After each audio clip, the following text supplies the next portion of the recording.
Welcome back to Good Morning Vail. Now, we were talking earlier at the beginning of the show that today is National We Are Not Broken Day, which is Mental Health Awareness Day, and we've got SpeakUp Reach Out joining me on the couch this morning because we have so many great resources here in our community and so many people miss them. So we've got Leslie Robertson joining me. Good morning. Good morning. Thank you so much for being here bright and early this morning. Yes, thanks for having me. Of course, only because I think that right now we are in that phase where if you live here and you don't ski or snowboard or do any of those outdoor activities, then the seasonal depression can be really hard. It can be. I think that people forget how many great resources you guys have culminated into one specific spot so people can go and they can find exactly the resource they need. Right, exactly. And this time of year too, I feel like so much of our local community works in hospitality and the tourism industry, and they're just coming off the really busy holiday season. I used to work in that industry, so like you're feeling the pressure and you're feeling all that kind of the extra work hours and everything to go along with it too. The subtle burnout that is not even, we aren't halfway through the ski season yet, right. But it does start to happen very quickly, and especially this holiday time where everyone is working 60 hours a week and then is trying to live the life that they would like of skiing and snowboarding, and the reason that they're here too, so the burning the candle at both ends. Exactly. We do have a lot of really great resources, however, so that's something that's beneficial for our community. We have behavioral health resources, we have suicide prevention resources, we have all sorts of things that a lot of them are free, which some people may not know about, but things that can really help people who might be struggling. Which I think is really important. And so let's talk about some of these great resources, because we talked about behavioral health. So what is really the difference between the behavioral health and the mental health aspect? To me, it's very similar. So Yes. Mental wellness obviously is, are you taking care of yourself and your spirituality and your emotions and your relationships and all of those things? Like, how are you feeling mentally? So there's a lot of things you can do. We've got a section on our website that talks about coping skills and a lot of things you can do to really kind of release your stress and help yourself cope with hard situations so that you can get through them a little bit more smoothly than you might otherwise. The mental health and behavioral health, if you're experiencing any sort of mental illness or you're having any sort of crisis or just struggling in general, you may not be diagnosed with something like a mental illness. Behavioral health can really help with that, because then you're looking at maybe counseling or peer support or some additional resources to help you get through those situations. Which I think it's really important that people understand that we do have these resources here, and they are specifically to benefit our local community, just because it is really hard sometimes.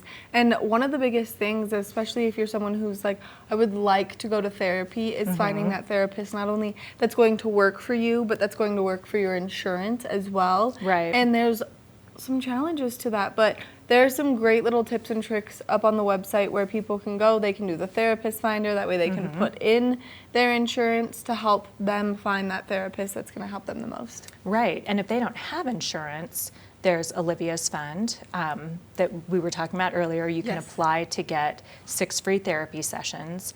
A lot of businesses also have employee assistance programs. I know Vail Resorts has that, East West Hospitality, the Sonanop. Those are just a few off the top of my head that I know have those.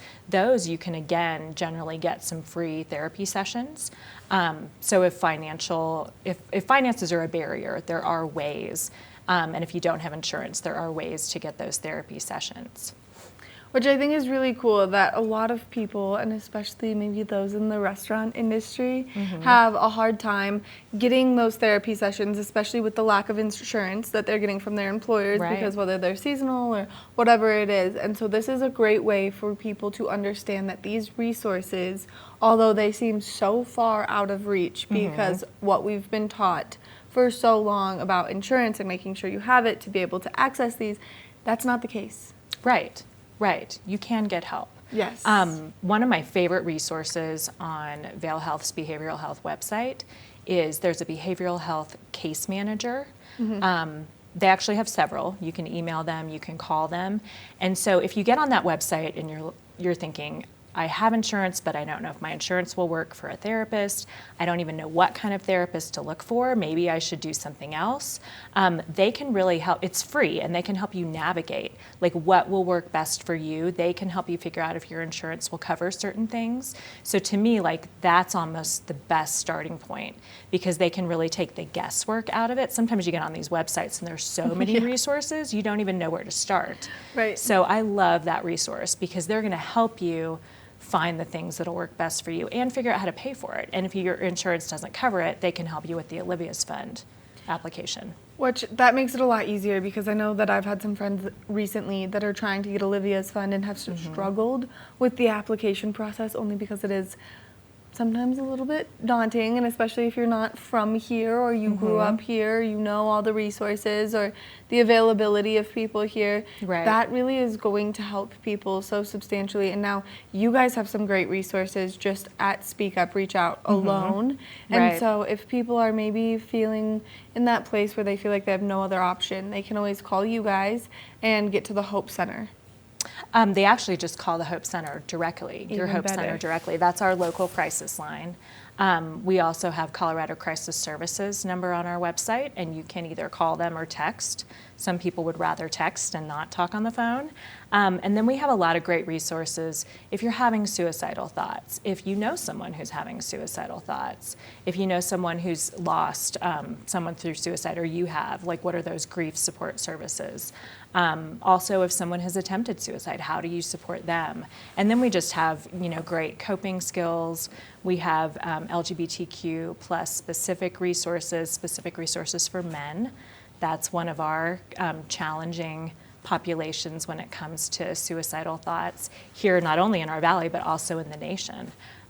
So yeah, we have lots of different resources on our resource page.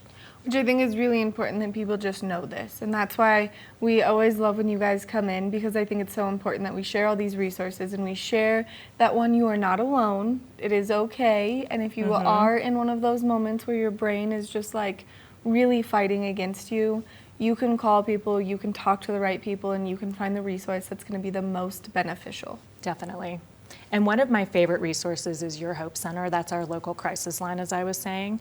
And it's not just for crisis situations. If you're having a bad day or you can't get into a therapist appointment, call your Hope Center. They are licensed clinicians, so they can help you through, something that you may not think is a crisis situation. They can still talk you through what to do, some suggestions, how to help you.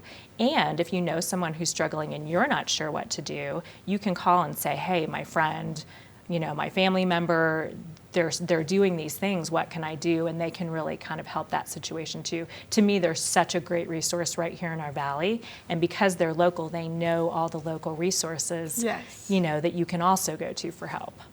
Leslie, thank you so much for coming in and speaking on this kind of heavy-hitting subject first thing in the morning, but we really appreciate what you guys do here in our community, and we appreciate you guys helping bring light to all of the wonderful resources we have. You're welcome, and thanks for having us on to talk about them. Of course, we love having you guys on. Make sure that if you or anyone you know is struggling, that you use any of these great resources, because it's such a powerful tool that you have access to help anyone in need, and especially when it comes to their mental health or behavioral health. So make sure that you're doing your part and you're just speaking up and reaching out. We're going to take a short break, and when we come back, we've got more of the show, so stay tuned.